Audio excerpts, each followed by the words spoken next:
Okay, so now we can start. Welcome everybody. This is a presentation webinar from the Center for Future Consciousness, and I'm Tom Lombardo. And this webinar series is based on my evolving book series on the history of science fiction, subtitled The Evolutionary Mythology of the Future. Right now we're up to volume 4, and we're talking about the Silver Age, and the Silver Age I cover in volume 4 in chapters 3 and 4, so you know where we are in the big scheme of things. Last time we began the Silver Age and spent a lot of time talking about the movies and science fiction artists and science fiction on TV. We did talk a little bit about the literature of the era. In particular, I highlighted as 2 of the best novels of the Silver Age. In fact, 2 of the best science fiction novels, according to a lot of people, ever written, The Demolished Man and The Star's My Destination by Alfred Bester. But aside from that, we didn't really talk much at all about science fiction literature. And today, what I'm going to focus on is the literature, the novels and the stories, and the significant writers or authors of that period. And as you might recall, we have an image up here at the beginning from Galaxy magazine, which was one of the new science fiction magazines to emerge in the 1950s, very popular. And the cover from October of 1962.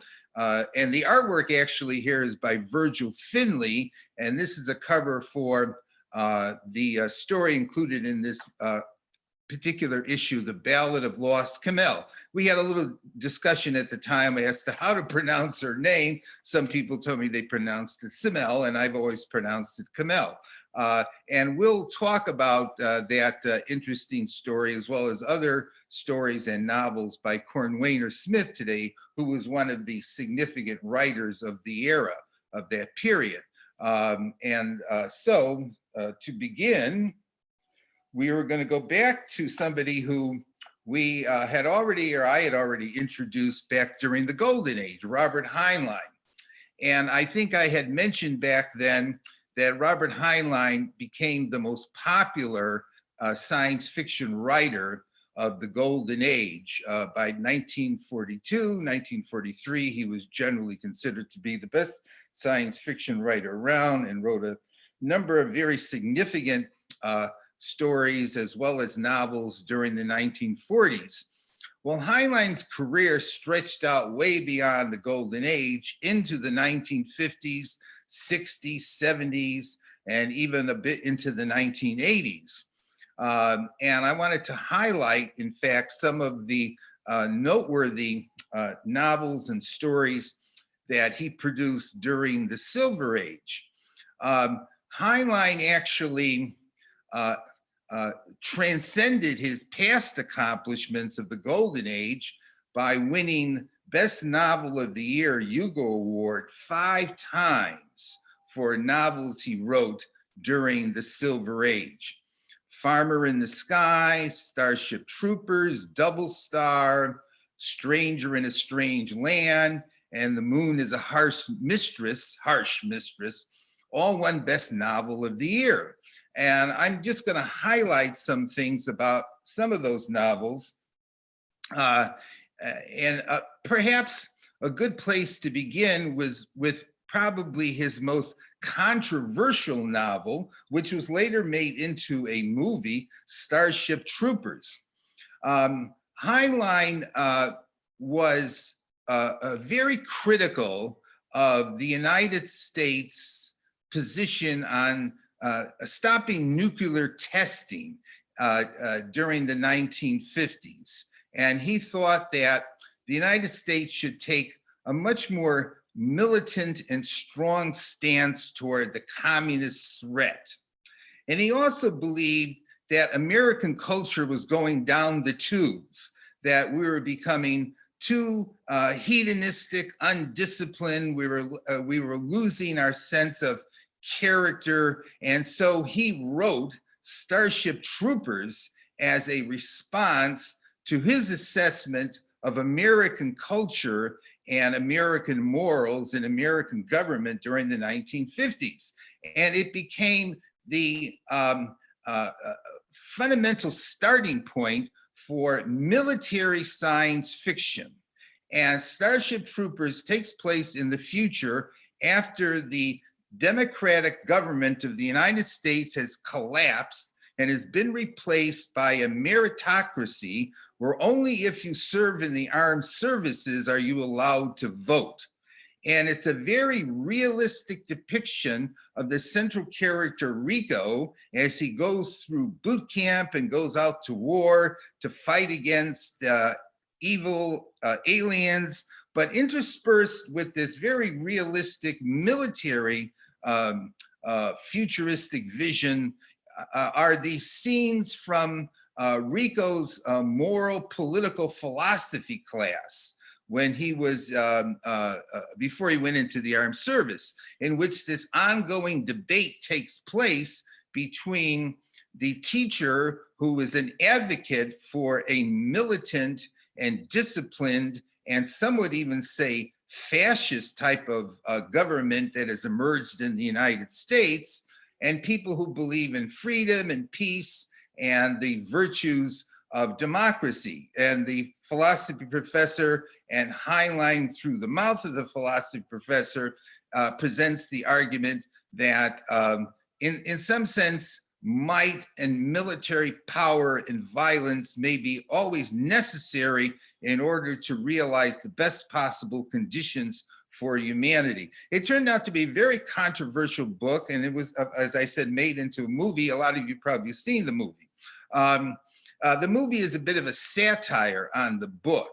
The book is deadly serious about the flaws of democracy, the flaws of American individualism, at least an individualism that doesn't expect discipline and character, and the importance of serving in the armed services. And the battle between the U.S. or the Earth government, military, and the bugs, the arachnids, was done very well in the movie, and it's done very well in the book too.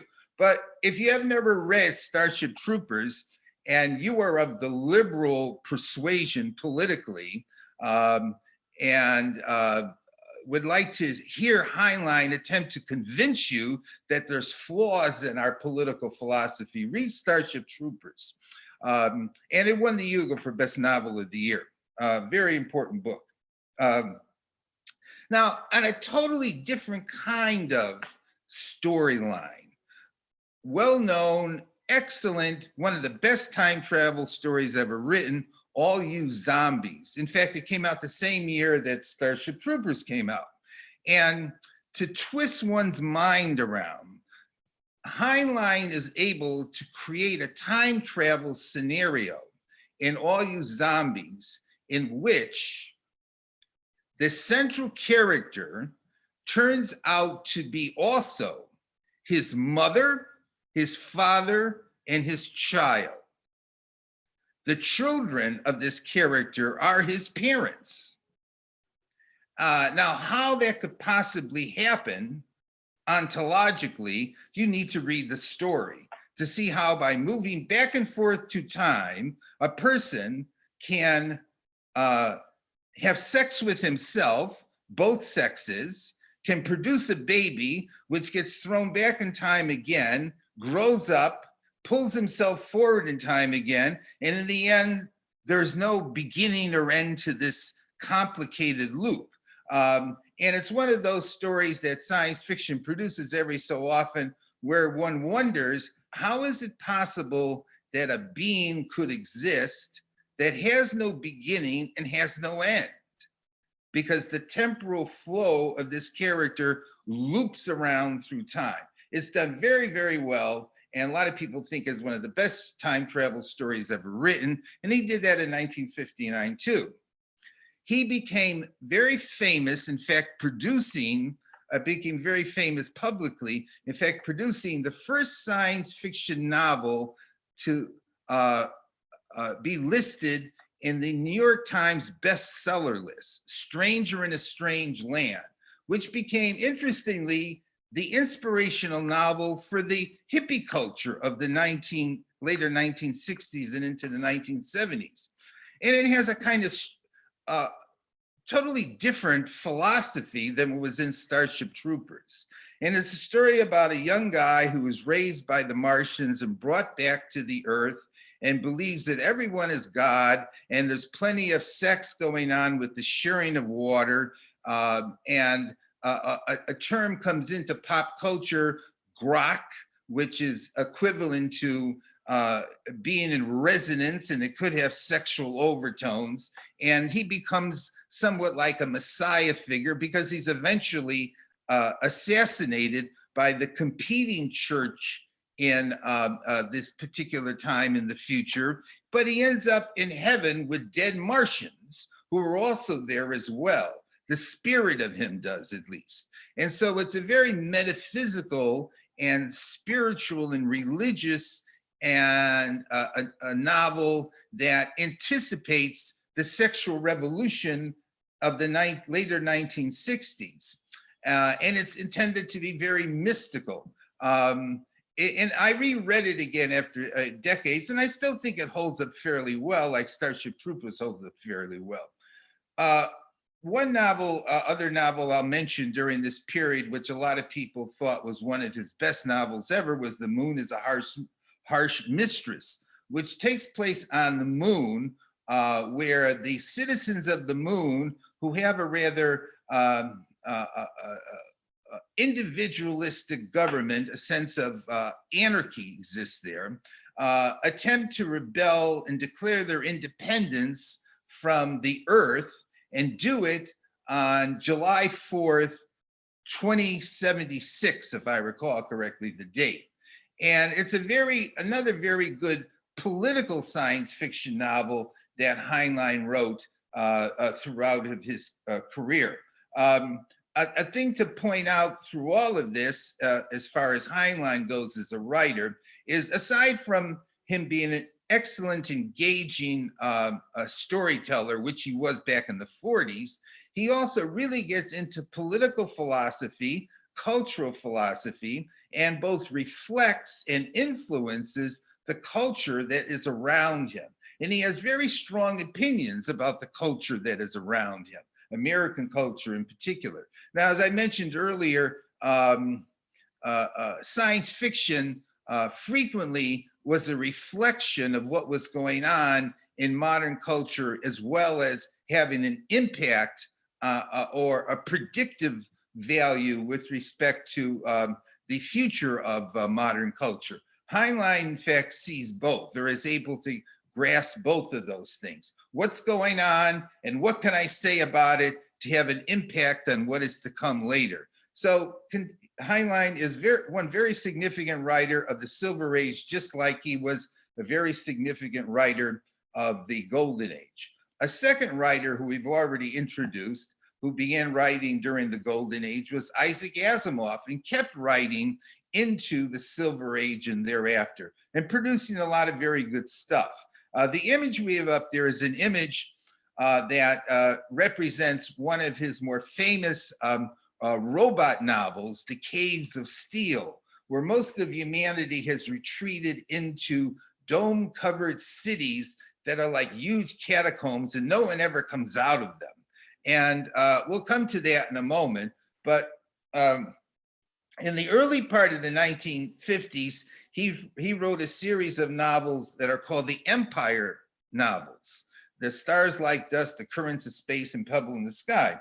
And these novels, in my opinion, weren't among his best, but they began to provide what turned into a very detailed future history of humanity that fit in together, and Asimov was able to do this, fit in together with his Foundation series.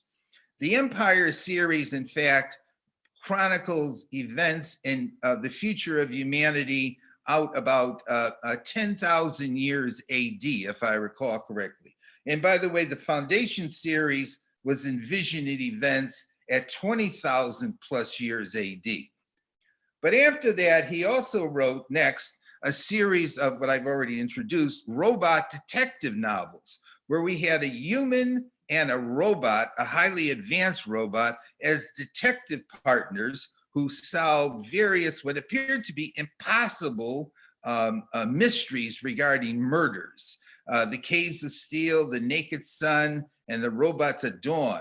And one thing that is interesting in these novels is Asimov examines the issue of human prejudice against robots. Can robots be equal to us? Or are they somehow below us? And Asimov, all of his life, all of his writing career, had a very pro-robot vision that robots could be equal and shouldn't be treated as if they're just simply machines. And of course, we talked about Asimov's laws of robotics before.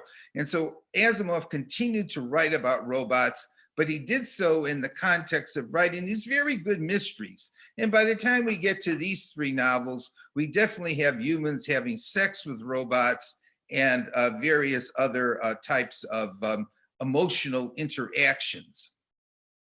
Now, Isaac Asimov said that his favorite story that he ever wrote was The Last Question.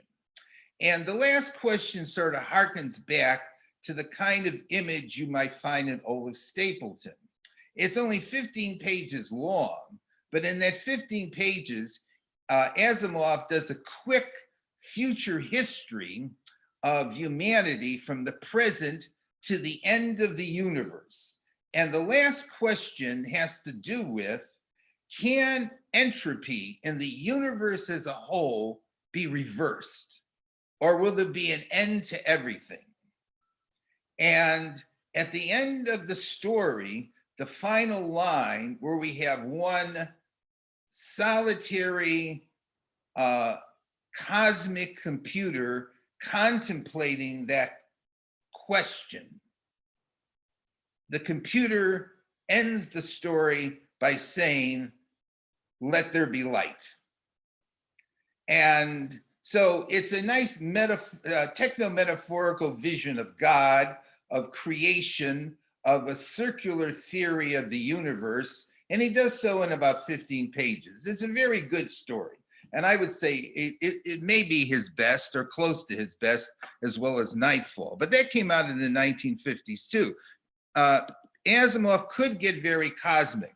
The End of Eternity is, I think, one of his best novels ever written. And it's about a time war where people are part of a group that lives in eternity, transcending time, and are manipulating time in order to ensure that they will exist.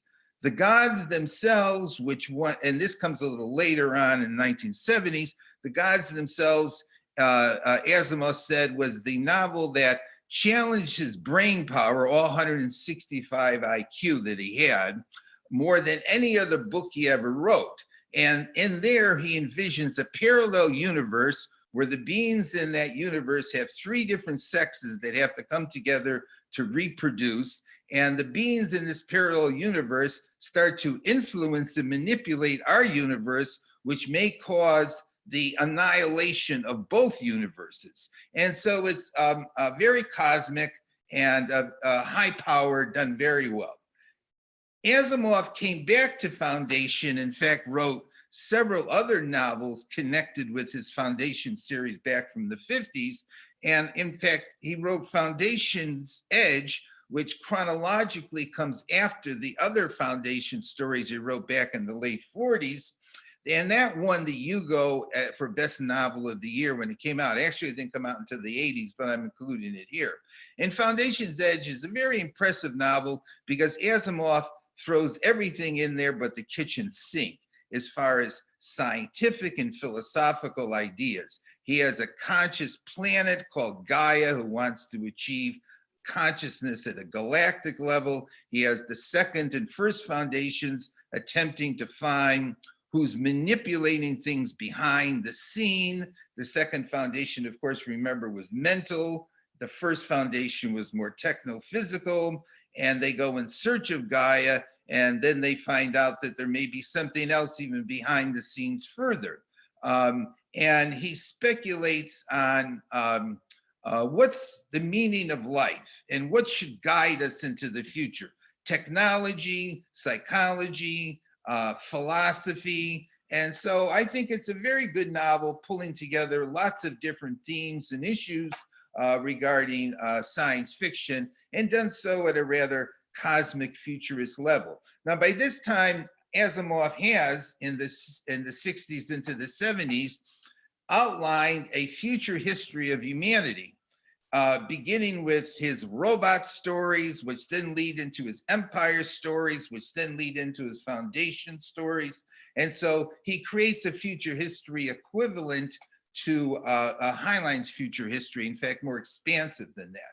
So Asimov believed that, thinking that we were in competition with the Soviet Union and communism and tyranny and anti-democratic forces in the world, that it was important for us to become educated in science. And so Asimov ended up writing dozens and dozens of popular books on science, as well as continuing to write science fiction, which he thought was a good barometer and stimulus for propelling us forward.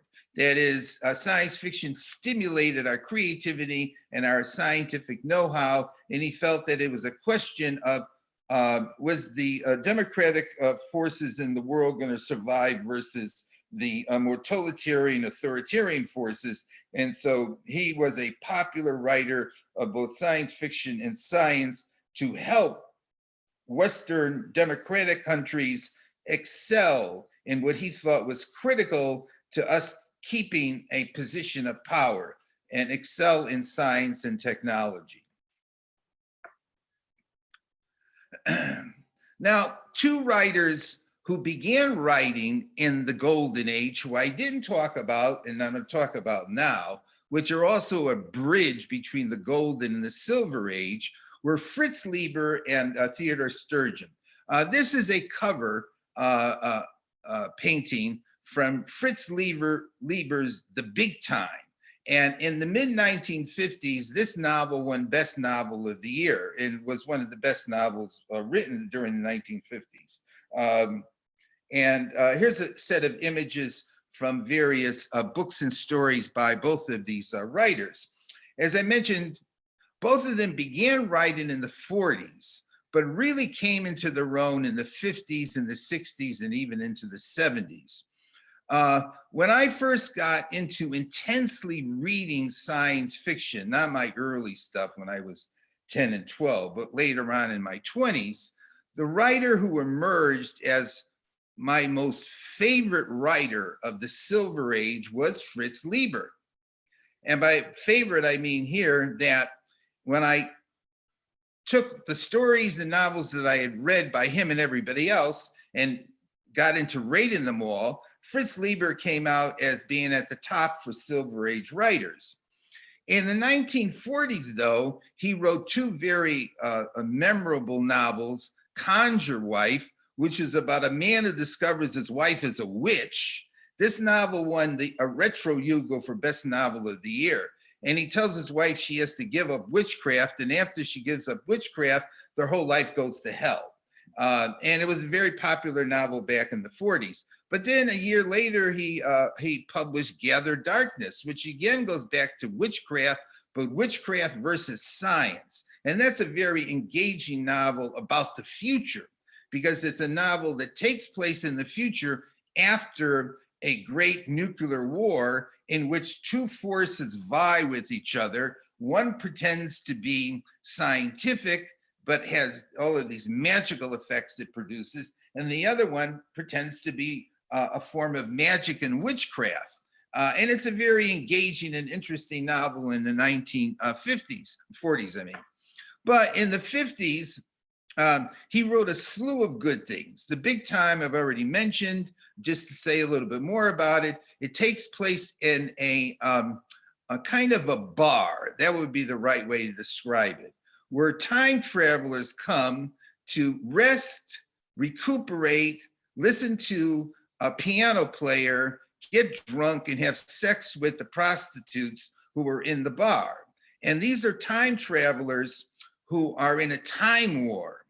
And a time war is going on between them and a second faction attempting to control history. And it's a very entertaining novel. The whole thing takes place in this bar, and the characters are very diverse. There's a Nazi there, and there's an Egyptian there, and there's a couple prostitutes, and there's American indigenous Indians, all of whom are time travelers and recruited to fight in this time war. The novel that I liked best by him during the 1950s was The Wanderer. And The Wanderer also won Best Novel of the Year. And The Wanderer is about this planet that all of a sudden emerges above the Earth and obliterates the moon, and flying saucers appear, and the whole world goes to hell. And it's filled with all kinds of fascinating stuff. Up here, I also have an image of the book, The Best of Fritz Lieber, and the cover image is from his famous story, Gonna Roll the Bones, which is about a crap player addicted to craps who's poor and destitute, who one night gets into a crap game with the devil or death. And it's a very interesting story. In fact, Fritz Lieber wrote a lot of fantasy and dark stuff as well as science fiction. On the other side of the picture here, we have Theodore Sturgeon, who started writing in the 1940s as well. And Sturgeon is remembered for Sturgeon's Law, which is that when someone said to him once that 95% of science fiction was crap, he responded with, well, 95% of everything is crap. And Sturgeon was a very literary writer, began writing in the 40s, as I mentioned, and Microcosmic God, which is in the Science Fiction Hall of Fame as one of the best short stories ever written in science fiction, is about a man who creates a laboratory in which he produces artificial evolution of minuscule creatures and accelerates the process. So he creates this world in his laboratory, a giant laboratory, where his creatures go through generations at an accelerated pace, and he keeps manipulating them and challenging them, and they eventually start inventing things that are beyond anything humans can do. And of course, we're familiar in contemporary times with the notion of virtual artificial life, and people producing or generating evolution in virtual realities. Here's an image back from the 1940s of this character doing it, but actually doing it with created biological organisms. It's a very good story, very good story. Definitely deserves for being in the Science Fiction Hall of Fame. Sturgeon, though, became very well known in the early 50s for More Than Human. And More Than Human, the novel, is considered one of the great science fiction novels of all time. Usually people list in the top 20. And it's about a homogestalt, and it takes place in the future. And it's about the next stage forward in human evolution. And it's about these 6 characters who emerge. One of them is a telepath.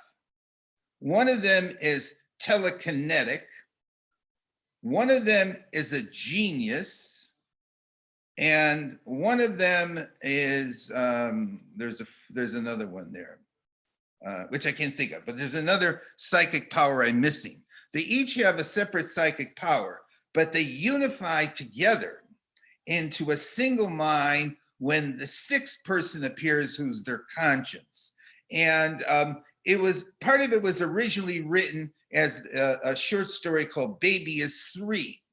But eventually he turned it into a novel. And as I mentioned, it is generally considered one of the best science fiction novels ever written. And it's a very good discussion of, if humanity evolves to another level, what would that be like? Venus plus X gets into sex, and back in the early 60s, so it's anticipatory of the new wave and the pop culture of the time. Sturgeon was definitely resonant with the pop culture that emerged in the later 60s and into the 70s. And Killdozer, which they made into a show on TV, is about a bulldozer that all of a sudden has a mind and comes to life and is animated and wreaks havoc. So those two writers were significant writers from the 40s who kept going into the 50s and flourished in the 50s and into the 60s. And a lot of people like both of them who are readers of classic science fiction. Clifford Simic, who I introduced last time in the Golden Age, when I talked about his novel City, continued to write a ton of novels into the 1960s. Way Station is what won Best Novel of the Year in the 1960s. And it's a story about a man who was a Civil War veteran and is approached by aliens, and his house becomes a stopping off point where aliens come and stay for a while and then take off to other parts of the universe. It's anticipatory of Men in Black, and that's been pointed out many times. It has the same kind of setting. The short story, The Big Front Yard, which there's an image up there on the right side, was one of the best things he ever wrote. Wasn't a novel, but definitely an excellent piece of work written in the late 1950s. And Simic told science fiction stories in rural settings. He wrote what was called pastoral science fiction. And in The Big Front Yard, we have a gentleman who lives out in the rural areas of Wisconsin, and he's an antique dealer, and he's very good at what he calls dickering and getting people to sell him various objects. And he's also a Mr. Fix-It Man. And one day he comes home and the front of his house is gone. Not that it's been shaved off, but it's been curved in. And when he walks in the back of the house and he walks out toward the front, from the inside, the front of the house is still there. And he walks out and opens the door, and in front of him is this infinitely extending desert. And eventually he's visited by aliens of different kinds who come and want to engage in economic exchanges with him. And he's able to generate a deal here with selling them the idea of paint, which they didn't understand. But it's a very fascinating story filled with lots of different strange aliens. And Simic was very good at doing that. I don't think I mentioned last time, but I'll mention it this time, that actually I met him back in the 1970s when he was a writer for the Minneapolis Tribune.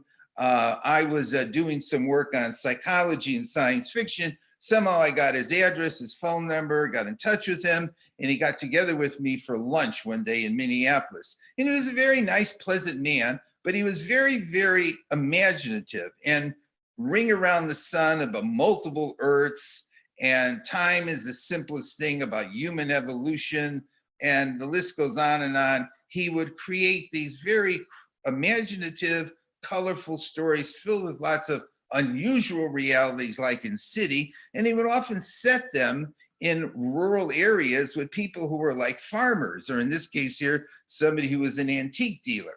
By the way, in Way Station, the individual in there, the government discovers that he's 130 years old, but he only looks like he's 30, the US government, which is how eventually the whole story begins to unfold. So Simic was another writer from the 40s. Actually, he started in the 30s, and you can follow him up into the 1950s, 60s, 70s, and even the beginning of the 1980s. So those are a couple of writers that were bridging it. Now let's start looking at writers in books where the writers in the books clearly had to do with the 1950s and thereafter.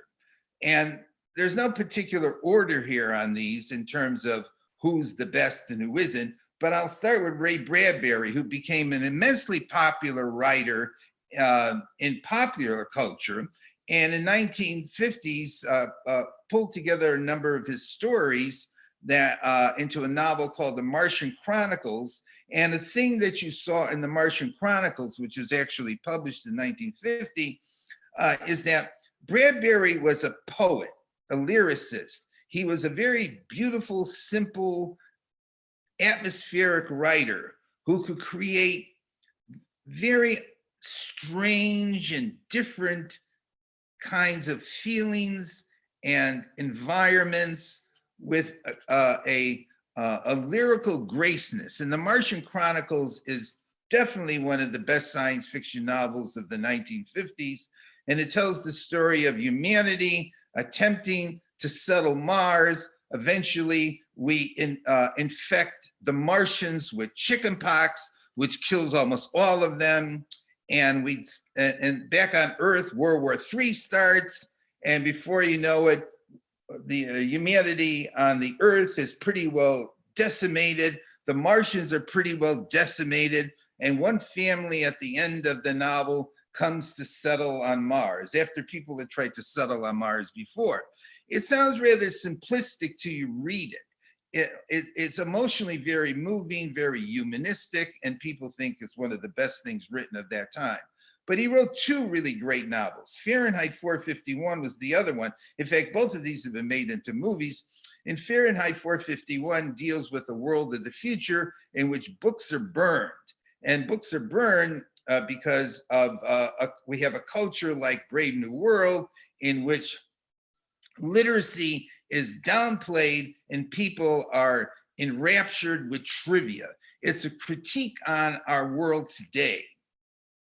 And the movie is very good, but the book is vastly superior to the movie. The book gets into questions about the meaning of life and what it's all about. And we have a gentleman who was a fireman, in the story is someone who burns books and eventually decides that what he's doing is wrong. It becomes part of the population of the world that is continuing to memorize books because books have been outlawed. But Bradbury is one great writer of the 1950s and wrote two of the best novels during that time. And both of them, clearly, The Martian Chronicles and Fahrenheit 451, are critiques of modern mentality, of our anti-intellectualism and our unrelenting drive to conquer and to be and to achieve greater and greater heights of technological madness. Now, another significant writer of the 50s, James Blish, and not as well known in popular culture, but James Blish within science fiction was very well known for a lot of different reasons. A Case of Conscience is theological science fiction. It's about a Jesuit scientist priest who visits an alien planet populated by giant dinosaur-like lizards who are morally perfect but do not believe in God. And he sees this as a threat to Christianity and the whole Christian notion that one can't be moral if one doesn't have a belief in God. He believes that, in fact, the Jesuit scientist, that perhaps this is a work of Satan. And Blish would, in other novels like Dr. Mirabilis, which is about Roger Bacon, and Black Easter, which is rather about various occult phenomena, Blish would get into religious themes significantly. And it has a colossal kick-ass ending to it. And perhaps I shouldn't tell you, in case you haven't read it, what the ending is of A Case of Conscience. But it won the Hugo for Best Novel of the Year, and it was one of Blish's best things. Blish also wrote a lot of books of Star Trek episodes. Blish also was significant in starting science fiction critical studies that he wrote. As a science fiction writer, he wrote about science fiction. He was part of that increasing self-consciousness that emerged in science fiction in the 1950s and 60s, where people are writing about it. And he also wrote in the 1950s what I think is one of the best short stories of science fiction ever written. And it's in the Science Fiction Hall of Fame as one of the best science fiction short stories, Surface Tension. And Surface Tension creates this very realistic microecology of tiny little human-like aquatic beings who live in a puddle of water with tiny other multicellular creatures. And they all believe, except for one bunch of them, that the puddle of water is the entire universe. But some of them decide that they're going to build a rocket ship and they're going to try to get out of the puddle of water and see what is beyond. But they have to break through the surface tension of the puddle of water, as well as the surface tension of the mentality, the closed mentality of their fellow species members. And they eventually break through, excuse me, it wasn't a rocket ship, it was more like a crawler that went up the side of the puddle. And they break through, and what happens? They see the stars, and it blows their mind. And it's a great metaphor on the narrowness that we may have in terms of our perspective on the nature of the universe and the struggle for creative, innovative visionaries to attempt to break free and transcend that kind of constraining reality. It has similarities with Universe, the story by Robert Heinlein, which I mentioned last time. Now we come to Wainer Smith, who I already introduced to you a little bit. Wainer Smith was one of the more interesting characters in science fiction. His real name was Paul Linebarger, and he wrote under Wainer Smith, and nobody knew who Wainer Smith really was until Linebarger died, and he died rather young. Linebarger was a child prodigy who got a PhD in political science, whose father was very good friends with Chiang Kai-shek, and so was Linebarger, as well as the leaders of Chinese nationalism. He wrote the definitive study on psychological warfare in the late 1940s and taught psychological warfare later on. He worked for the CIA also, was a professor in Asian studies, wrote 8 or 10 books in nonfiction, and but along the way he started to write science fiction. And also one other thing is that he could possibly be the super intelligent patient analyzed in the very famous 1960s psychoanalytic book called The 50-Minute Hour. Because in that book, The 50-Minute Hour, there is a gentleman who believes he can teleport to this other reality, this other planet. And it might have been Linebarger who was the patient in that story, in that novel, that book. But Smith had this very unique style and very unique imagination. The image I have up there that just got overlaid is an image from the story Alpha Ralpha Boulevard, which was one of his better stories written back in the 1950s. What Smith envisioned was that we would eventually have in the future a disastrous collapse of Western civilization. But then we would rebuild and journey into the stars, and we would settle lots of planets, and we would create a perfect reality. And with genetic engineering, we would actually create human animals or animal human-like beings who would be our servants, and robots who would be our servants. But the world was so perfect and peaceful that eventually the instrumentality of mankind, about 15 to 16,000 years in the future, would decide to introduce chaos back into the world because the world was too boring and perfect. And most of his novels take place during the time in which humanity is moving from a perfect world into a world of chaos and fear and death and mayhem. One novel, in fact, indeed, I think his only novel ever published, Norstrilia, which means Old North Australia, tells the story of a gentleman who keeps trying to rebirth himself to have telepathic powers, and he lives on Norstrilia, where everybody is filthy rich, and this is 16,000 years in the future. And he ends up buying the earth with all of his money. And he travels to the earth by having his head chopped off by the little monkey surgeon there, who's actually an intelligent chimp, where he meets Kamel. And Kamel, there was a story written about Kamel, which I have the picture of from before, but Kamel is a girly girl, and she is a cat woman. And he has an intense 1,000-year love affair with her in subjective time.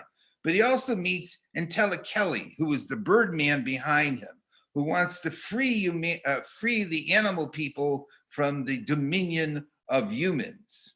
And it is an amazingly colorful and bizarre tale. And that's how Smith's stories were, bizarre, very strange and different. He doesn't fit with anybody.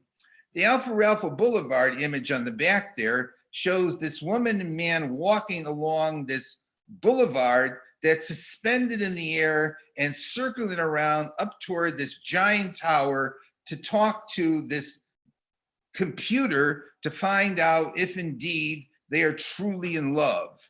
And at the end of it, the woman dies. And many, many other stories of similar qualities. One of them, and I'll just quickly mention this one, is sort of a Smith's take on Dante's Inferno.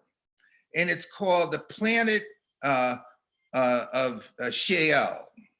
And Virgil Finley, who did the cover for Galaxy, also did the interior drawings for that story. And here's an image that Finley came up with, a planet named Sheol. And it takes place in the future.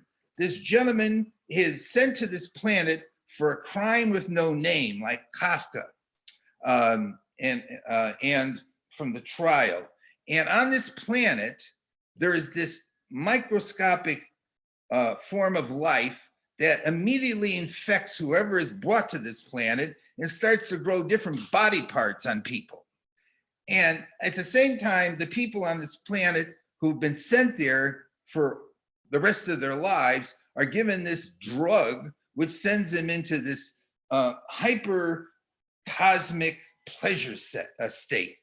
And it's a story about these beings, these once humans, who have all these strange different parts of bodies on them, living on this planet for who knows how long. And that sort of gets a feel for Cornwater Smith and how crazy imaginative he was in the stuff he wrote. He was very, very popular in the 1950s and died relatively young. Could say a lot more to them, but I want to go on. Another very popular writer of the 50s, John Wyndham, and John Wyndham wrote a number of very memorable novels, a couple of which were turned into movies. The Midwich Cuckoos was turned into The Village of the Damned multiple times, and The Day of the Triffids was turned into a movie as well.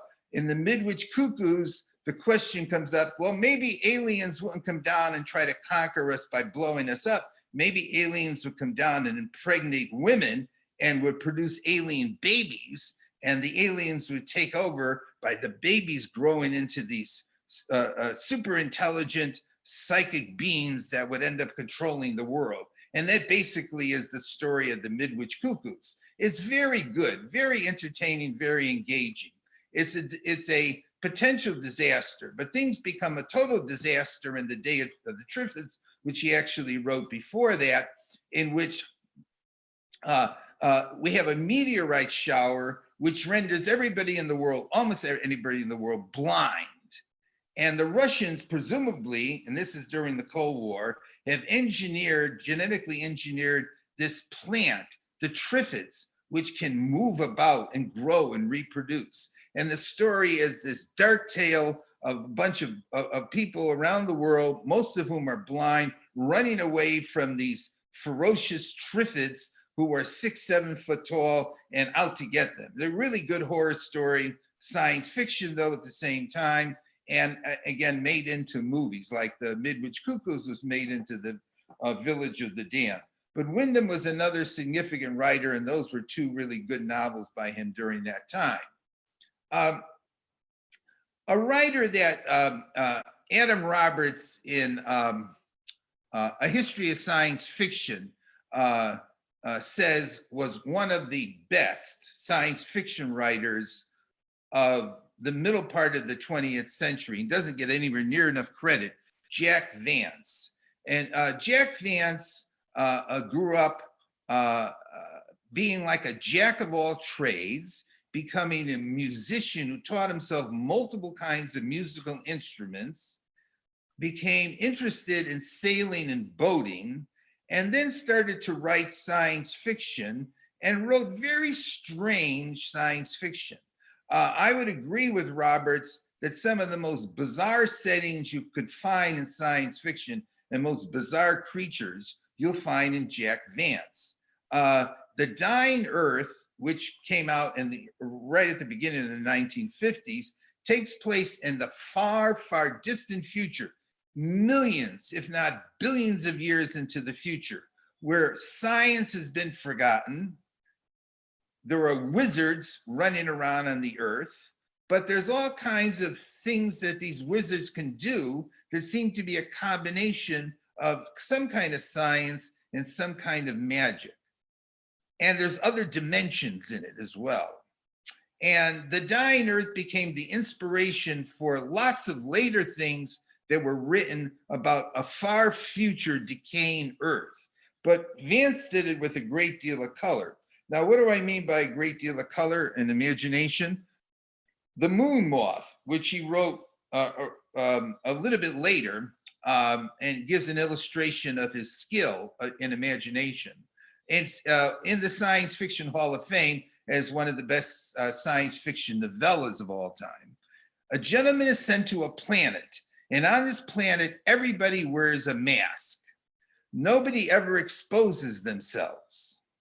Their face is considered bad taste. And when they communicate by singing, but they have to accompany their singing by playing different musical instruments, all of which are unique to this world. And this gentleman is thrown into, as a representative from the earth, this world in which he has to wear a moon moth mask, play musical instruments to say anything to anybody else, and is assigned to capture a murderer.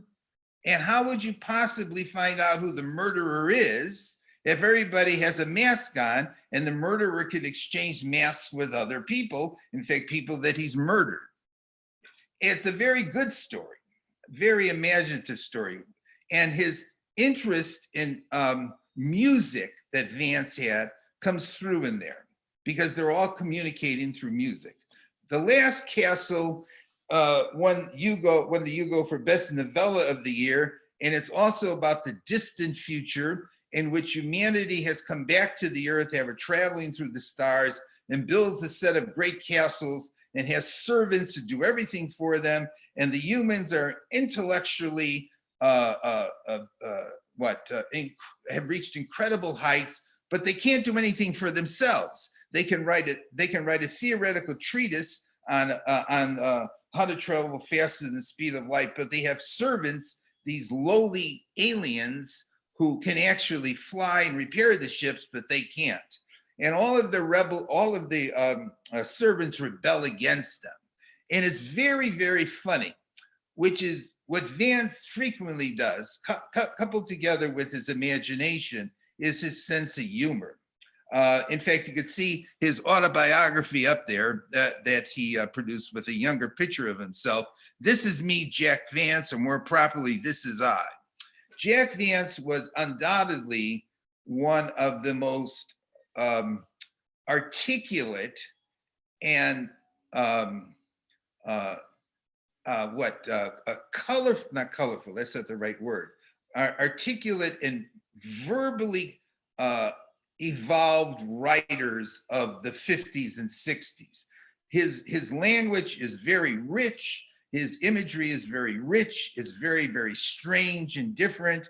And in some ways, it has that quality of somebody like Clark Ashton Smith or of Lovecraft. And by the way, I forgot to mention that Fritz Lieber really liked Lovecraft too, in his stuff as well. So Vance was another one of that time. The Space Merchants by Korn, Bluth, and Pohl. I'll talk about Pohl later on, but Korn, Bluth, and Pohl were two very early science fiction fans back when the Futurians were around. And Korn Bluth was a very interesting character in which one little stupid story about him is that, well, first of all, he started reading, I think when he was 3 or 4, but then he got kicked out of college for starting a student riot. And then he had the peculiar habit, believe it or not, of never brushing his teeth, which made his teeth turn green. And there's something else about him, I can't remember. There's another peculiarity about him. Korn Bluth, back in the early 50s, wrote a very famous story called The Little Black Bag. And it was about this bag that was a medical bag with all these medical instruments in it. And they seemed to be from the future because they could do phenomenal things. Pohl, who was his friend, said, what kind of a world would produce such a little black bag in the future sent back from time? And from that, Korn Bluth wrote The Marching Morons. And The Marching Morons is about a future world where a man from the present has arrived at in this future world through suspended animation. And it turns out that there are something like, I don't know, 40 billion people on the earth, almost all of whom are morons. The average IQ of the human population in this future world is 45. There are about 3 million geniuses on this planet, on the earth, who have to run everything for all of the morons. And the geniuses can't get rid of the morons. And this is a prediction, because what he argues, Korn Bluth argues, is that stupid people are reproducing at a much faster rate than smart people are presently. And if this trend continues into the future, we're going to have a human population which consists of mostly morons. And the man from the past, from our time, convinces the geniuses of the future how to get rid of all of the morons by telling them that it would be great to live on Venus. And they start sending them all off to Venus. Eventually, he gets screwed over and he gets stuck on one of the ships and goes off to Venus too. But there's the kernel of a story there. And the kernel of a story is that if you have really good salesman skills and are very competent in propaganda and human manipulation through emotion, you can control humanity. And that turns into their famous novel, The Space Merchants, which Pohl and Korn both write together. In a future where there is overpopulation on the earth, and it's advertising and commercial interests and corporations which rule the earth and manipulate everybody through that. Government is impotent, and the central character works for an advertising agency, and his assignment is to convince people that moving to Venus is a good idea, even though Venus is a hellhole. And it's an incredible comedy satire, critique of the commercial world in which we live and the susceptibility of humans, and how this gentleman reaches enlightenment through having to experience all the things that the poor people, the manipulated people, and all of the food that they take has drugs in it to keep them addicted, and they get, and corporations manipulate everybody so they start off in debt and they can never get out of debt, and they're fed fast food. It's a hilarious and very prescient novel. Arthur C. Clarke. And you could spend an hour on Arthur C. Clarke. Some famous principles of him. One of the great tragedies of mankind is that morality has been hijacked by religion. There's no real objection to escapism, but science fiction is concerned with real issues, the origin of man, our future. If any form of literature is more concerned with reality, it's science fiction. I just abbreviated those quotes. Clarke is also famous for his 3 laws. If a distinguished scientist says something is possible, he's most certainly right. If he states that it is impossible, he's probably wrong. And any sufficiently advanced technology is indistinguishable from magic. Clarke, highly influenced by Otis Stapleton when he was young, a member from early on in the British Interplanetary Society, eventually moving to Sri Lanka, where he got really involved in scuba diving, began writing both fiction and nonfiction in the late 1940s and into the 50s. And he combined in his stories science, myth, and evolution. The 9 Billion Names of God is a story about Tibetan monks having a computer which is going through and enunciating all 9 billion names of God, and when it's over, the universe goes away. The Star is about discovering that the star Bethlehem was orbited by this super advanced race of beautiful, perfect beings who were all obliterated 2,000 years ago when that star went nova to provide guidance for the 3 wise men to find their way to the little town of Bethlehem. The City and the Stars takes place 1 billion years in the future, and where everybody lives in this giant city, and eventually one person goes out to see what's beyond the walls of the city. Great cosmic novel. Childhood Zen, where aliens come down and visit us in giant spaceships, but won't show themselves and tell us they're going to give us a perfect world, but facilitate human evolution, and finally show themselves, and they look just like the devil. And in the end, humanity ascends to a higher level that's more spiritual and psychic.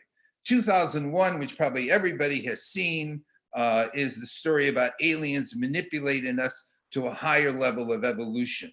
Rendezvous with Rama, which won the Hugo and the Nebula, is a story about a super colossal giant spaceship that comes into the solar system, just sits there for a period of time. We visited, it shows absolutely no interest or reaction to us, and then eventually just leaves. That we're just like little ants as far as it's concerned. And the Fountains of Paradise, which imagines building a space elevator into the sky. Clarke was very, very popular and wrote a lot of different interesting novels and stories. I just highlighted a few of them. Of course, 2001, as I mentioned, most people have seen, and the movie and the novel were produced simultaneously. But he was one of the great writers of the 50s into the 60s and 70s.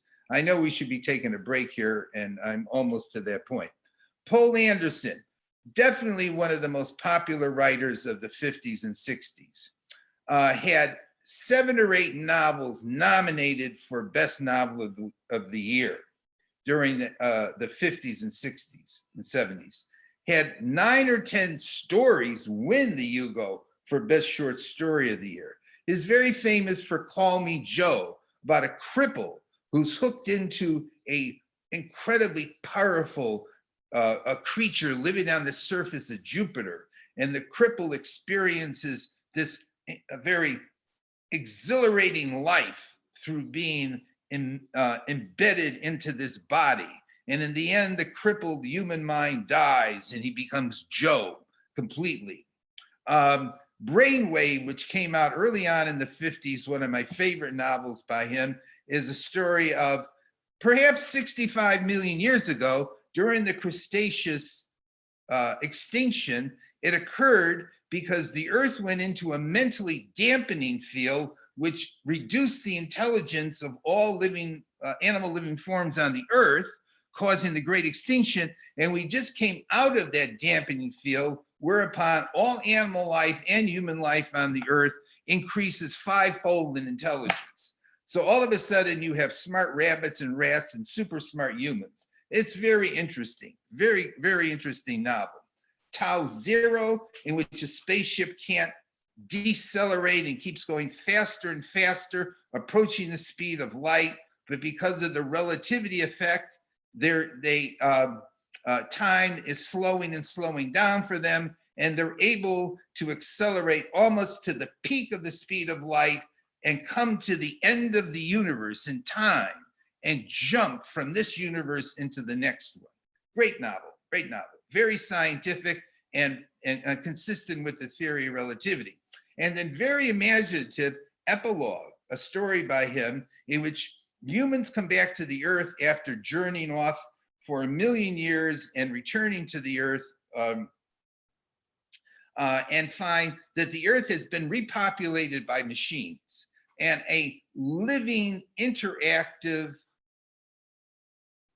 technological ecosystem where the machines sometime in our near future were able to start to reproduce and to consume each other and to feed off each other and to grow off of each other. And when we come back 1 million years from now, the world is covered with transistors and various contraptions of all different sizes of consciousness and are alive.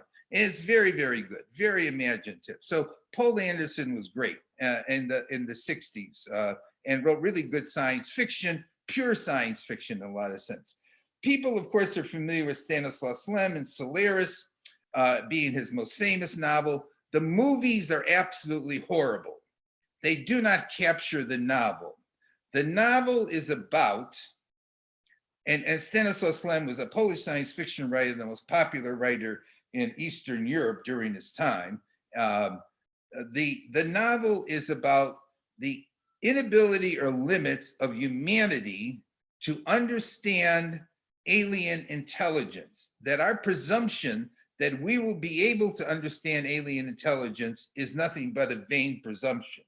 And it's a great satire on science, on philosophy, on human arrogance. It's highly intellectual, very intricate depiction of Solaris, an ocean that is gelatinous, that produces these physically generated hallucinations.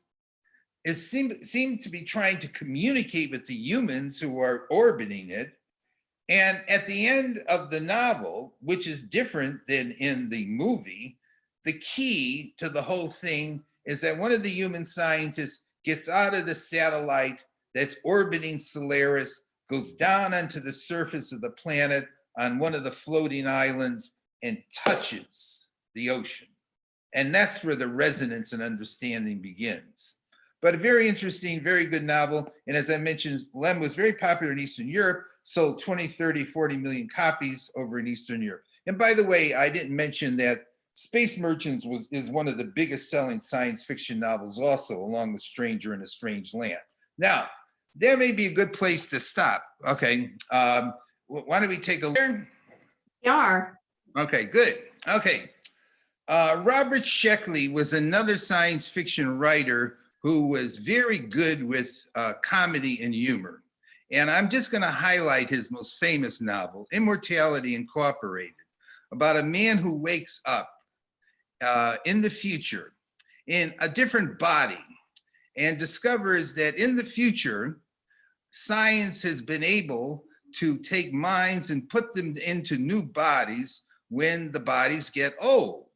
But in this story, there is a theory about life after death and a theory about what is the mind and what is the body. Because indeed, the theory presented is that after the body of a human dies, the mind or consciousness goes to this strange kind of nether reality, and it can be pulled back out of it and put into another body. And this gentleman from the past, he wakes up in somebody else's body, and somebody's trying to kill him or take his mind out of his body so that this other person can have a body. And in the story, people of the future buy life insurance, which is, in this case here, you're buying insurance that when you die, you will be able to get a new body to come back into. And it's very, very funny, but at the same time, it's very metaphysical. And definitely recommend reading it. One of the better novels of the 1950s, early 60s. Hal Clement, who was a science teacher, wrote some of the best hard science fiction of the 1950s and 60s. And his most famous story is Mission of Gravity. And the story is about a planet visited by humans in a spaceship. And this planet is so big and rotating so fast, it spins around once every 18 minutes. That's how long its day is. That at the equator, it has 300 times the gravitational pull of the Earth. And it's about a group of aliens who live on this planet. They're shaped like centipedes, and they cooperate together with humans to retrieve a probe that had been sent out to the planet, because the humans cannot possibly go down onto this planet. And it's a superb, well thought out, scientifically informed ecology and geology of an alien planet and totally different kinds of aliens who can live on such a bizarre planet. It's very engaging, very hard science fiction, but very good to read. And that was another significant novel of the 50s by a writer, Hal Clement, who wrote lots of good stuff. In fact, the image on the back there is from another one of his novels called Ice World. Now, here we come to one of my favorite novels of the Silver Age, Bring the Jubilee. Imagine the year's 1920, but in this world of 1920, the Confederates won the Civil War.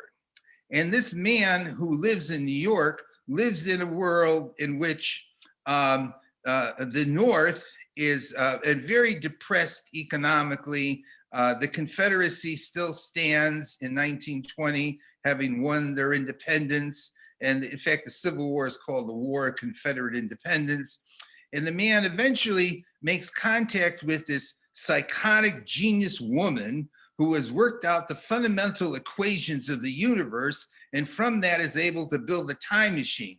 Well, this man is fascinated with the question of, did Lee win the Battle of Gettysburg due to sheer luck, or was it his military genius that allowed him to win that battle? And he convinces the woman to send him back in time to the Battle of Gettysburg to watch what happens during the battle. But the woman tells him, don't do anything to be noticed or get in the way because you could fuck up history, excuse my language. But he stupidly decides to go sit on a hill right near the Little Round Top. And he's spotted by Confederates. And the Confederates are a troop that's coming up Little Round Top to take it before the Union can get there. Well, as it turns out, the Confederates among themselves get into this big argument over what to do with him, and the sergeant shoots the captain, and the Confederates never make it to the top of Little Round Top. Therefore, the Union wins the Battle of Gettysburg, and the man can't go back to his time because the time he came from no longer exists. In fact, the time that he ends up living through is our time. The ingenious thing about this story is that the argument in it is that the world that we live in today is a world that only exists because of a time traveler who altered history in the past. That is, this is an altered reality. Now, this story is very significant because not even 10 years later, someone was to read this story, get inspired by it, and write another alternate history in which the Nazis and the Japanese won World War II. And we'll come to that too in a moment. But Bring the Jubilee, great, great story, great novel, and I definitely recommend reading it. Great time travel story. One of the biggest selling novels of the decade, which was made into a movie, was Flowers for Algernon. And Flowers for Algernon, written by Daniel Keyes, was about a rather retarded individual who is it takes part in a psychoneurosurgery to turn him into a genius. And these psychoneurologists have already done this kind of surgery on a rat and turned this rat into a super smart rat. And the super smart rat was named Algernon. And Charlie Gordon, the character in here, becomes one of the smartest people who has ever lived after having been a very dumb person through the beginning of his life. But as it turns out, the effect is only transitory, and eventually he sees Algernon becoming dumber and dumber again, and Algernon eventually dies, and Charlie knows that he's going to eventually start to get dumber and dumber again after being so super smart. And it's a very touching story, very moving, and sold 10 million copies in the book form, is rated like #3 as best science fiction story ever written in the Science Fiction Hall of Fame, and came out toward the end of the period I'm talking about, between 1960 and 1965. And there's a picture of Cliff Robinson, who played Charlie, next to Daniel Keyes holding a rat, presumably Algernon.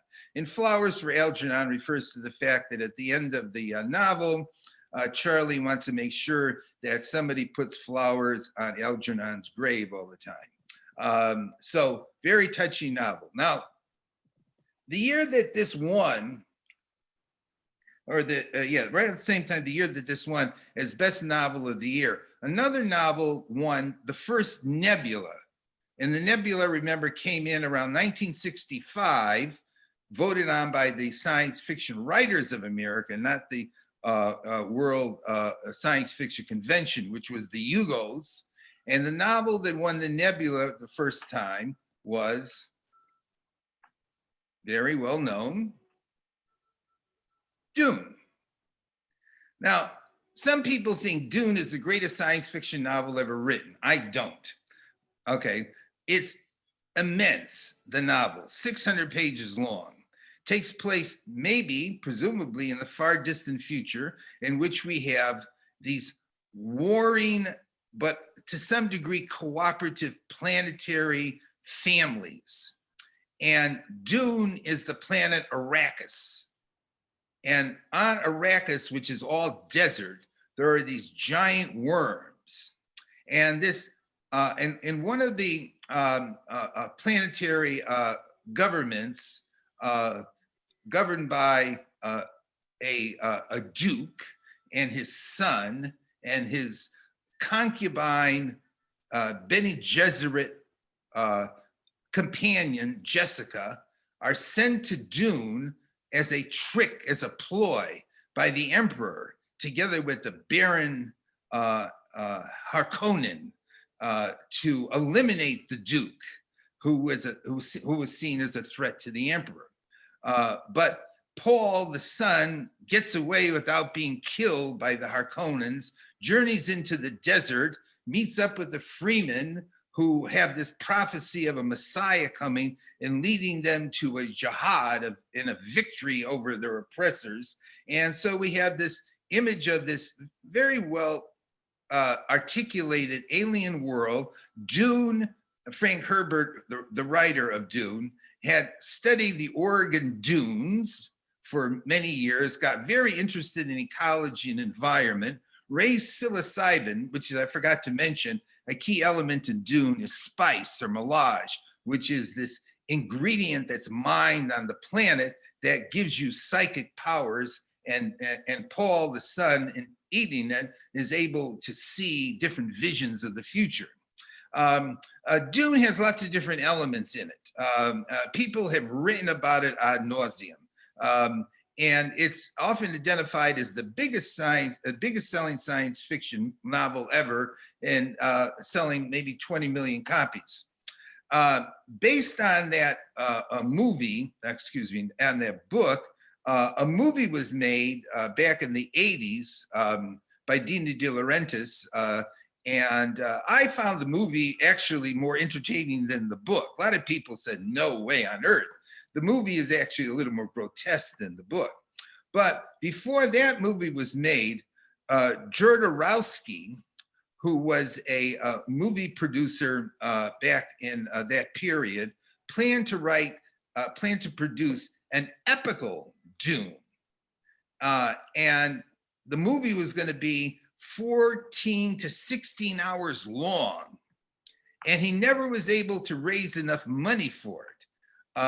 But he had people involved in it to produce the artwork, people who would be the actors. He had Orson Welles, Salvatore Dali, Mick Jagger, Gloria Swanson involved in this movie, and Giger, the artist. This incredible production that was going to happen. But the movie never got produced. But what they did do was they did a movie about his effort to make the movie.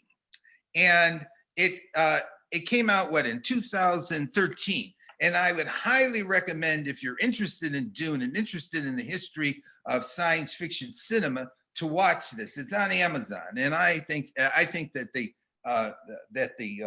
this documentary is very, very fascinating, very, very colorful. Dune produced 5 sequels to it. Dune has become one of those science fiction phenomena, like Stranger in a Strange Land was a phenomena, or what else? Star Trek has turned into a phenomena, where there are lots of avid Dune fans, and people write about Dune a lot and talk about it a lot. And it has lots of things going for it, but keep in mind, it is big. It's a big novel. In fact, at that point in time, when it came out in 1965, no one was writing 500-page science fiction novels. And Frank Herbert wrote this 500-page science fiction novel. It's soft science fiction in that there's not much of an emphasis on technology. There's much more of an emphasis on culture, on ecology, on human psychology. The Baron is a great villain. His nephew, Thane, is a great second villain.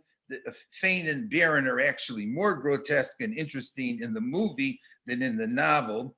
And there's a very intricate depiction of these human aliens, the Freemen, who live on the planet of Dune and have this secretive society that they hide from both the Harkonnens and from Duke Leto and his group that comes in to take over for the Harkonnens. So the Freemen are very interesting culturally on top of it all. So if you want to read a novel about an intricate depiction of a different kind of culture, a different kind of world, a world that's a desert with these strange giant worms who are seen as kind of godlike, and also as a common theme that comes up in science fiction, and Dune being just one example of it, science fiction's obsession with the archetype of the Messiah, because Paul turns into like a prophesized Messiah in the story, in the novel. So people would say that this is the best science fiction novel ever written. Some people will say that. I don't think that. In fact, I think that the best science fiction novel written during the Silver Age was a different novel. And that's the one I'm going to come to right now. And as a prelude to that, as a context for it, I'm going to bring up something you've noticed, I'm sure, already in a lot of these novels from the 50s and the 60s, when the Cold War was at its height: disaster novels. We already had a couple that I've talked about already, and I'm going to just bring up some other ones. The End of Modern Civilization. First one, Make Room, which they turned into the movie Soylent Green, written by Harry Harrison. It's a novel of the future where the thing that is destroying humanity is overpopulation. New York City has 35 million people in it. And the story involves a detective who has to deal with a criminal case of a murder of a rich person, and develops a relationship and affair with this rich person's prostitute or live-in female companion.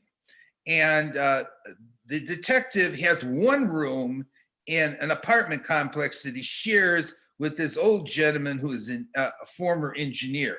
In the movie, the characters are played by Charlton Heston and Edward G. Robinson.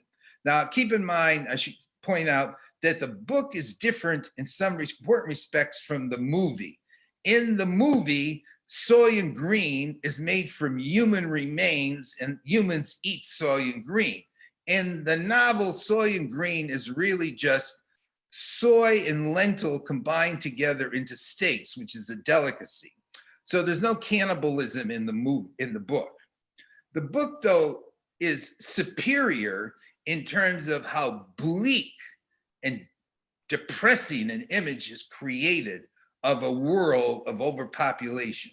And that was becoming, obviously, a significant concern and trend in our contemporary culture back in the 50s and 60s. There's just more and more people, and where the hell is this going? You know, we're gonna reach a point of disaster and misery if we don't get world population under control. And Make Room does a super job of creating an image of such a hell in the future of too many people. John Christopher, in The Death of Grass, that when it was published in the United States as No Blade of Grass and turned into a movie around the same time as it came out as a book, The Death of Grass is an ecological disaster, an end of the world scenario in which all of the grass plants, barley, wheat, and whatever other ones that we have here, all of them are become subjected to a virus that's been produced, I believe, by a communist country and kills off the foundation of humanity's food supply and turns the world into anarchy. And it's a psychological study of how people, and challenged with survival, their morals and their character collapses under the necessity of survival, where people who were good become murderers and do a variety of different unethical acts in order to stay alive. It's the end of modern civilization scenario, but this one due to our food supply collapsing. Philip Wiley, who we already encountered back in the 1930s with When Worlds Collide, wrote a few disaster novels back in the early 50s, including Tomorrow and Triumph, in which he talks about a third world war, nuclear war. And in fact, in Tomorrow, he looks at how one could be prepared for such a war or versus unprepared for a war if one is a shallow, commercialized mentality that, in his mind, the West is degenerated into, so that a city is completely destroyed because of its lack of survival, character, and ethics. One city makes it, another city doesn't. But it's both a critique of our present culture and a very good, in fact, one of the best realistic depictions of a nuclear war and the effects of it in the United States. So that's a third end of modern civilization: overpopulation, food supply, nuclear holocaust. And it goes on. These are all back from the 50s as a theme. Limbo, which came out in the 50s and is listed in Dave Pringle's 100 Best Novels, Science Fiction Novels of All Time, is about a future world in which we have a third world war and we collectively decide to amputate all of our limbs, because if we don't have hands and legs, we can't be violent anymore. And although that sounds a little ludicrous, it's actually a very rich and intricate story about a nuclear war disaster. Alas, Babylon by Pat Frank was a very popular nuclear war disaster story of the 1950s. And Pat Frank and Bernard Wolfe were not science fiction writers, but wrote science fiction disaster novels involving nuclear wars. The Long Tomorrow by Lee Brackett envisions a post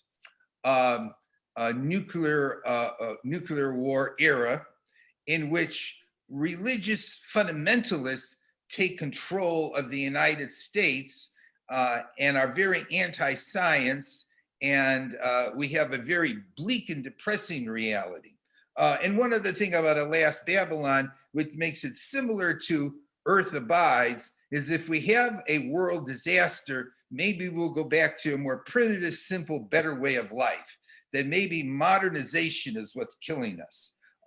So these are some other disasters. Now I brought them all up because just to show how many there were during that period, but also because the novel that I think was the best novel written during the Silver Age was a human disaster end of modern civilization novel. And it's gone through, and it's usually listed as one of the best science fiction novels ever written. In fact, in my earliest readings of science fiction, this was one of the first science fiction novels I read as a young adult. And it just really blew me away and very much impressed me. And the novel is A Canticle for Leibowitz. And came out in 1960, won the Hugo as Best Novel of the Year, has never been out of print. As you can see, it's gone through multiple different publishers, multiple different covers. And as you could probably see already, it seems to have something to do with religion, the novel. This is a very powerful religious novel in science fiction. Just like A Case of Conscience, written by Blish a little earlier, had strong religious overtones.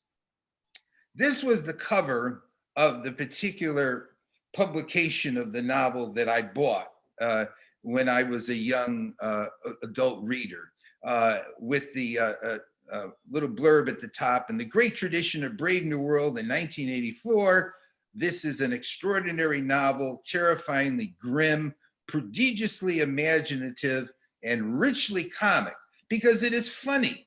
It begins in a very kind of funny reality. After a third world nuclear war. Third World War, nuclear war. The most recent cover we have of it, which I'll show you a bigger cover of a picture of right now, is very cosmic and strange looking. I find this a very good piece of art.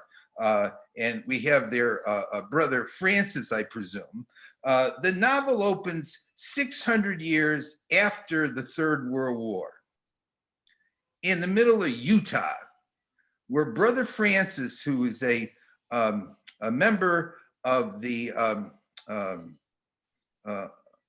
Abbey of Leibowitz, is walking through the desert.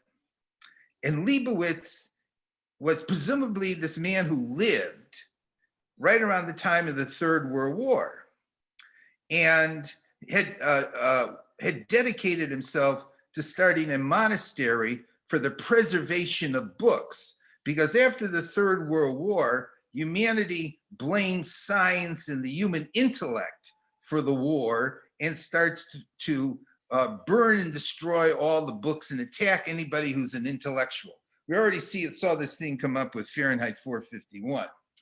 And Brother Francis finds this fallout shelter, 600 years old, and goes into it and actually discovers documents that appear to be by Leibowitz.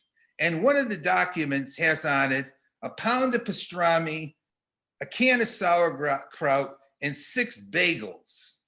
That's what's written on the document, which he takes to be a holy writing of Leibowitz. And he takes these documents, also a blueprint, back to the monastery, and they illuminate them all, turn them into these very richly illustrated, colored, what am I looking for here? Illuminated manuscripts. Illuminated manuscripts, fine, great, thank you, Tim. Okay, and so he goes to the Pope with the illuminated documents to see if they will turn Leibowitz into a saint, okay? And on the way, these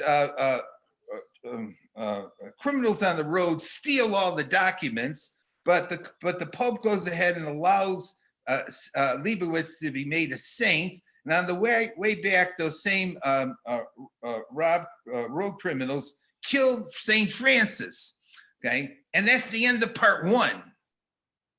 Part 2 of the novel, you're 600 further years ahead in the future. Now you're up to 3200 AD. And is that right? Yeah, about 3200 AD. And humanity has rediscovered now how to create electrical lighting. And it's the Renaissance all over again. And then you jump ahead another 600 years to 3800 AD. And now we have nuclear weapons again. We have a new Cold War that's emerged between the Atlantic countries and the Asian countries. We're traveling into outer space. And at the end, we have a spaceship. And on the spaceship, the last members of the abbey, the monastery of St. Leibowitz, leave the earth, realizing that the earth is somehow forever doomed, and we just have to go someplace else if we're ever going to achieve any kind of viable civilization. It's very funny, very colorful, filled with discussions about God, religion, destiny, and everything else. Just great, great novel. Now, on the other hand, if we had to have a transition, am I at the right place here? I don't want to start in on something without. We had to have a transition from the Silver Age into the New Wave. The person I pick out for that transition is one of the most famous authors of the 60s, 50s, 60s, and 70s, Philip K. Dick. And Philip K. Dick has become one of the most studied science fiction writers of all time. Lots of scholarship on Dick. And Dick, the way I have it up here for the slide, dealing with the questions of reality, madness, and the human mind, and pushing the limits of the plausible, theology, spirit, psychic powers, and death. And the quote I have up there from Dick is, "In my writing, I question the universe. I wonder out loud if it is real. And I wonder out loud if all of us are real." Now, I don't know when he said that, but he said it at some point. But just to give you a further feeling for Dick, just as a start here, here's another quote from him. And this one, I do have the date, 1974. And the quote is from him. "I experienced an invasion of my mind by a transcendently rational mind, as if I had been insane all of my life, and suddenly I had become sane." So what the hell is this all about? Dick was a really smart cookie. When you read him, you realize he had great knowledge about history, about philosophy, about science. When he was young, he studied Plato, he studied the philosophers, the great philosophers, and in particular, he got very obsessed and interested in this issue of what is the ultimate nature of reality. And if you read Plato and you read the early philosophers, you realize that there is this question: is the physical world around us, is the self that I possess, are those real? Or is this some higher reality? Or is this all an illusion? So philosophy got into his brain early on. And then he wanted to become a popular writer, but he was poor. And so what he did was he became a very prolific writer to become as visible as he could, living on very meager amounts of money. And in the 1960s, in 10 years, he wrote 20 novels in 10 years. And the first few novels he wrote were kind of average. I've read a few of them from back before 60. But in 1962, he made his name and he won the Hugo, and he won it for The Man in the High Castle. And The Man in the High Castle is a story about a world in which Germany and Japan won World War II, but there's a man, in quote, a man in the high castle, who has written a novel in which he states that Germany and Japan did not win World War II, but the Allies won World War II. And it's about a woman who goes in search of the man in the high castle because she's perplexed by the argument in there that, you know, the Germans and the Japanese were defeated. But along the way, you travel through the United States, which is ruled by the Japanese in the West and the Germans in the East. Keeping in mind, this was inspired by Bring the Jubilee. And throughout the novel, you also continually come across references to the Chinese I Ching and about looking at reality and looking at the future and trying to figure it out by consulting the Chinese I Ching. Eventually, she finds the man in the high castle who tells her that the novel he wrote is indeed true, that the Japanese and the Germans did lose the war. And she finds that totally perplexing. But there's a Japanese character in the novel who has a vision in which that indeed is what happened. Now, what is going on here in this thing? What makes this, the novel is very, very strange, and ultimately it questions reality. And ultimately it appears to say, if nothing else, that the way things are is kind of happenstance, chance, and it could be different than it actually is.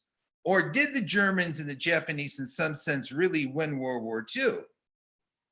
And so at the end, you're kind of perplexed over what indeed is the nature of our reality that we're in right now.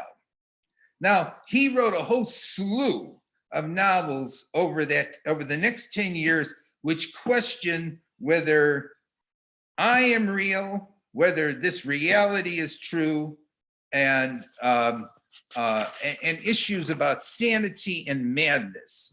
Martian Time Slip takes place where the central character is a schizophrenic who immigrates to Mars and thinks he's going crazy again. And there's a person on Mars, a young guy who seems to be able to travel through time. Dr. Blood Money, which is a novel, was nominated for the Hugo, in which the central character, Dr. Blood Money, believes that he started and caused World War III, but he's kind of paranoid, schizophrenic, and eventually he is assassinated.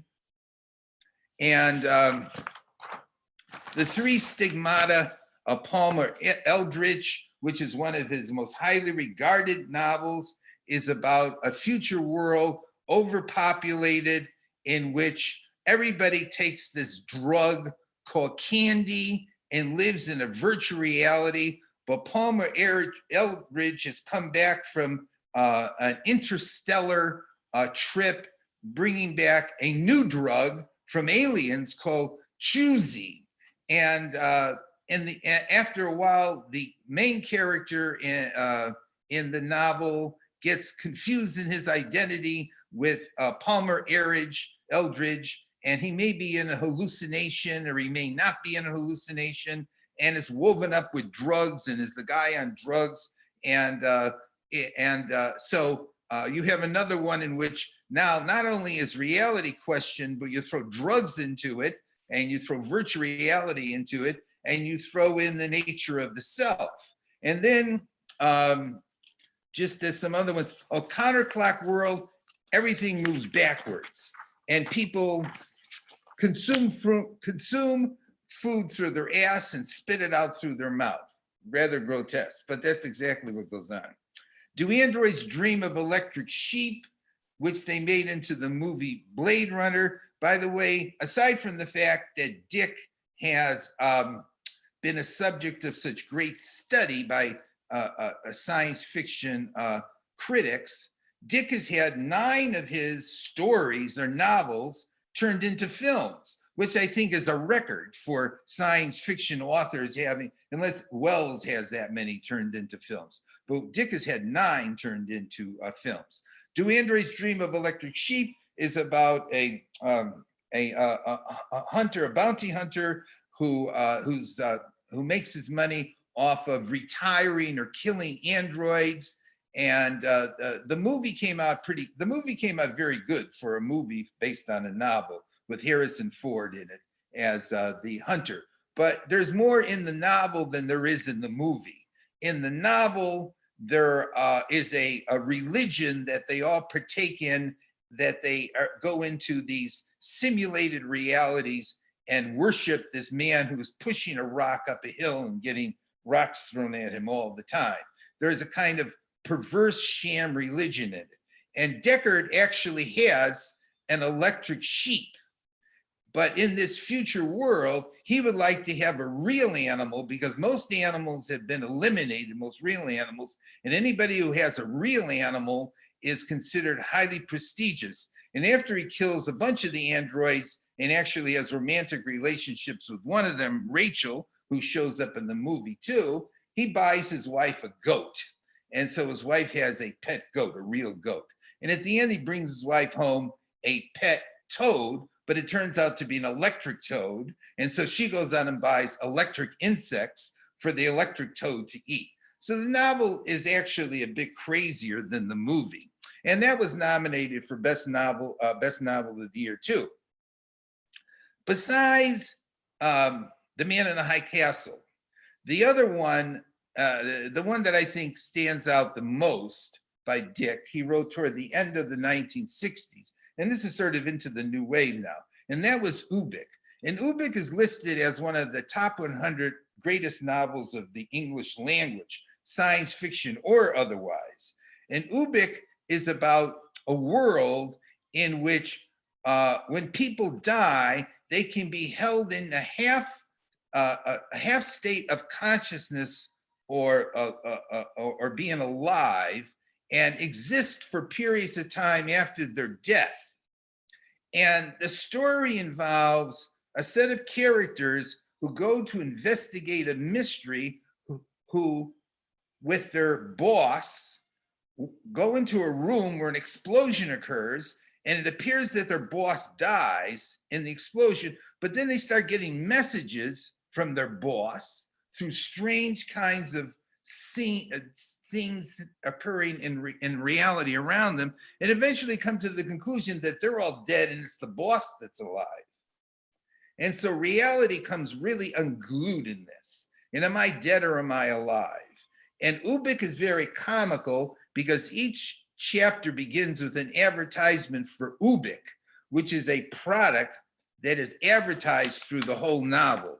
Like, for example, early on, there at the beginning of the novel, one of the chapters begins with this: pop tasty Ubik into your toaster, made only from fresh fruit and healthful all vegetable shortening. Ubik makes breakfast a feast. Put zing into your thing. Safe when handled as directed. And they're very strange and comical beginnings. Okay, Ubik can be a deodorant, Ubik can be everything under the sun. Okay, so Dick, and I'm not even going to talk about Flow My Tears, the policeman said, where you wake up and nobody knows who you are anymore. That's another good one. And Des Iris, where I am talking about it a little bit, that he wrote together with Roger Zelazny, and it's about a world in which the god of death is worshipped, or the god of wrath is worshipped, instead of the god of love in the future. And a guy is assigned to make a portrait of the god of wrath, and he has to find him, but he gets tricked by a religious order and instead makes a portrait of a drunk, which gets put up in all the churches around the world as the presumed god that they all should worship. Nutsy, you know, Dick's nutsy. And I mean nutsy in the literal sense, because somewhere along the way, around the middle 1970s, he started having hallucinations. And he eventually wrote a novel called Valis, V-A-L-I-S, which means vast, active, living intelligence system. And in that novel, he is a character in the novel. And he's a character in the novel twice. There's two different versions of him. And it's based on the idea that there's some kind of alien intelligence, which he literally believed in by the 70s, that was communicating with him and influencing humanity around him. And that this alien intelligence was very powerful and very intellectual. And he wrote all of his interactions and his comments about this alien intelligence up in diary form, in journal form. He made it into this book. They also made a movie out of it, which you can watch on Amazon. What is the name of the movie is Radio Free Albumeth. And it's a pretty good movie. His journals, which they published back after he died, and he died at a relatively young age. And keep it in mind that I think I mentioned it to you, that he pumped himself with amphetamines for the entire 1960s, which is out. He wrote 20 novels in 10 years. but he died sort of broke. So he's one of these, starving artists who becomes famous after they're dead. But again, to keep in mind, go back to I forgot to finish the story about the journal. When they collected the journals together that he had written, it turned out that there was 8,000 pages, is that right? 8,000 pages of journal writing. And it's been, a selection of them have been written up. But Dick did eventually come to believe that aliens were communicating with him. And this evolved out of his kind of madness that he had over, is he real? Is the world real? And this really brings up the question about what are the limits of science fiction? He's got lots of science fiction strewn through these stories, but he talks about the nature of reality, the nature of the self, the nature of consciousness, talks about drugs a lot, talks about life and death. People are dead, but they're really alive, or think they're dead and they're really alive, and vice versa. Where do you draw the line with science fiction? Because Dick pushed the limits of that, completely pushed him out much further. So Dick's a very fascinating character. And as a friend of mine told me, don't read too many of his novels at the same time because he will drive you crazy. And I don't mean crazy in the sense of infuriated, that is, he will get you rather psychotic reading him, because you're reading somebody that clearly by the end of his life was a very intelligent, smart, depressed psychotic. And he wrote about it and he became it by the time he was done. But he's one of the most influential science fiction writers, a bridge between the Silver Age and the New Wave. Oh, and just want to show you, speaking of psychotic-like, this is a full-blown image of Richard Powers' cover for The Man in the High Castle. And Richard Powers, I had mentioned earlier, is one of the great artists, surrealistic, influenced by Ives Tanguy on the surrealistic school of the early 20th century. And this is the cover that Powers came up with for the edition of The Man in the High Castle. And you can see that it has definitely surrealistic elements in it, and very strange and symbolic. And there is the man in the high castle there, if you notice, right in the middle of it. So we finally got through the Silver Age. That's what I talked about the last two times. And next time, we're going to go a little bit crazier. And we're going to go into the new culture and the new wave, 1965 to sort of the end of the 1970s. And these art images are images from the covers of the three-volume edition of Dangerous Visions, which I bought back in the late 1960s. And as you can see, they're very strange. And there's odd little combinations here of people eating eyeballs and feet being hands and other various qualities to them. And I have a quote here, and this quote comes out of Dangerous Visions by Philip Jose Farmer. If Jules Verne could have really looked into the future, say 1966 AD, he would have crapped in his pants. And 2166, oh my. And there's a story in Dangerous Visions by Philip Jose Farmer called The Writers of the Purple Wage. And that's where that quote comes from. But the new culture, the new age a new wave is going to be a period of science fiction, which really attempts to be innovative, and it really, in a lot of ways, attempts to reflect on the rebellious, let's hang loose, let's really go to the extremes in lots of different ways, kind of culture that emerged in the late 1960s. Okay, so that brings us to the end. Yeah, with Dick as the bridge. Yes.